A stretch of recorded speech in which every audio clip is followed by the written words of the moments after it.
Okay, so this is a video in which I admit that I watch the Hallmark Christmas movies in December.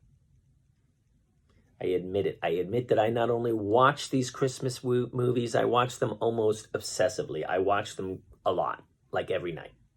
And people tell me, well, are you crazy? These are terribly acted movies. And I say, yeah. And they say, they're completely predictable. I go, yeah. How can you watch them? Well, so I've made five reasons why I watch them, which will maybe speak to you to give them a chance. And my first reason is snow. I love snow. And as I speak to you today, I'm talking to you from Philadelphia. It is raining outside. December, and it's raining. I want snow. I've always loved snow. When we purchased our newest house, our latest house, the only thing that really mattered to me was I had to have a fireplace. And my wife, she's bigger on heat. She likes heat.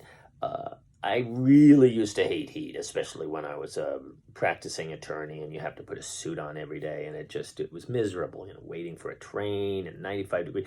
Cold, on the other hand, you put that coat on, you put that scarf on, boom, you're moving.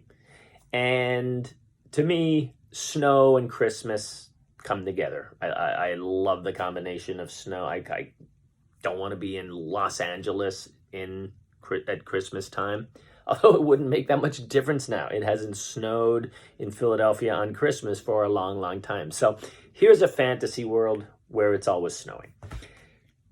The second reason, and this is probably the most important reason and a reason that might speak to you, is that the story is always about a main character who has this internal struggle between who they really are and who society wants them to be.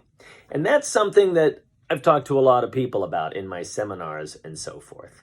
And that's something I talk to people about when I talk about finding your passion in life, finding the thing you're meant to do, listening to your internal signs, into your own conscience, and not being who your mother wants you to be, or your father wants you to be, or society wants you to be. Now, every one of these movies, they're all the same.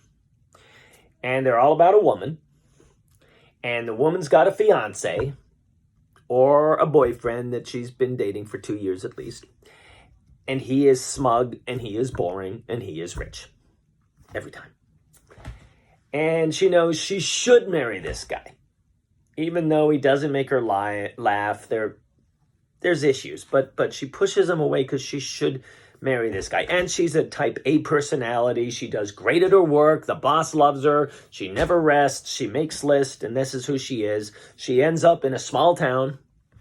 And she meets somebody who loves Christmas and who's much less of an A personality. And he's more physical. He goes out, he chops wood, he wears flannel. And she hates this guy. And then he doesn't like her. They don't like each other in the beginning.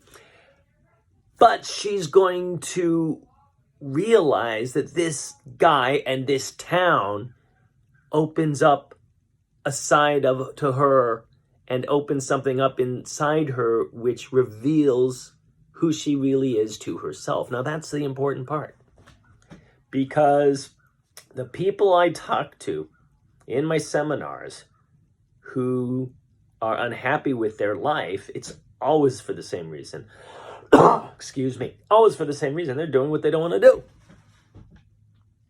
And the lawyers I knew when I was a practicing attorney all bitched and complained and moaned every day. And the judge, everybody moaned and complained. And I moaned and complained for several years. And then coincidence taught me that, you know what? I need to go out of this. I need to go into history. I had my own little story in which I became introduced to who my real self was, which was somebody interested in history, which was somebody interested in taking people on journeys. Well, these people realize that there's a side to themselves that they've been ignoring. And so I like the idea that they talk about that, because that's a real issue. That's a real issue for most of us who are living our lives of quiet desperation, as it's been said, to appease society, to do the thing we're supposed to want to do, or to do the thing our spouse wants us to do, or our parents want us to do, or our so-called friends want us to do. And these movies all say, that's nonsense. And I agree. Reason number 3, nobody in these movies ever talks about politics. There's no red state, blue state. They don't say, who did you vote for? Nobody cares. Nobody cares. And I would love to live in a world with less judgment and less concern about this insane sideshow we have of politics. And I get it's important. People's rights, there's all these issues out there, and I understand that. But I need a break from it, and I don't get it anywhere else, right? If I turn on Facebook, these people attacking each other, stating something and saying, defriend me if you don't agree with it. So I love this world where that's just not even an issue. Nobody's talking about that stuff. Okay, number 4, one of the things I said people tell you, it's so predictable. Okay, I need that right now.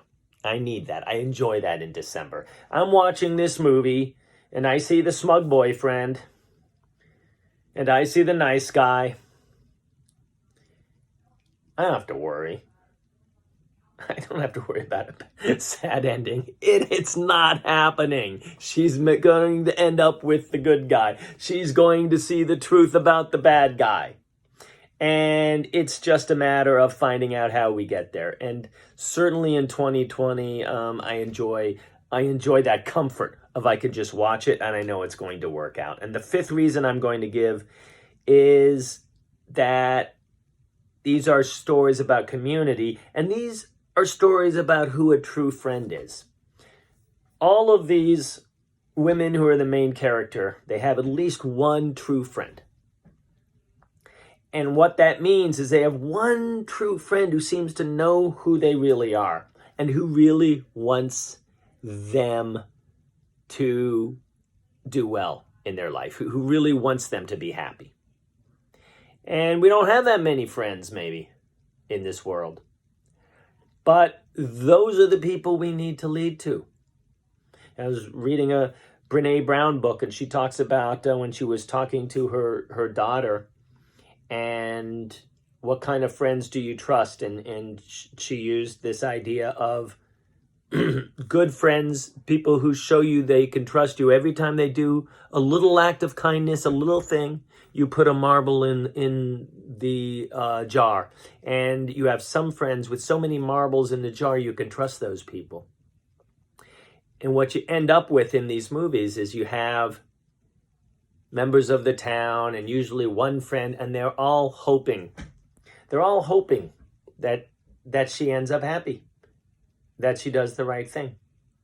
And she does end up happy because she turns away from the superficial things that she's supposed to like. And instead, she nurtures herself a little bit, and she realizes what her true calling is. And she decides always at the end that that's what she's going to immerse herself. And I think that's a story that I can hear and see a million times.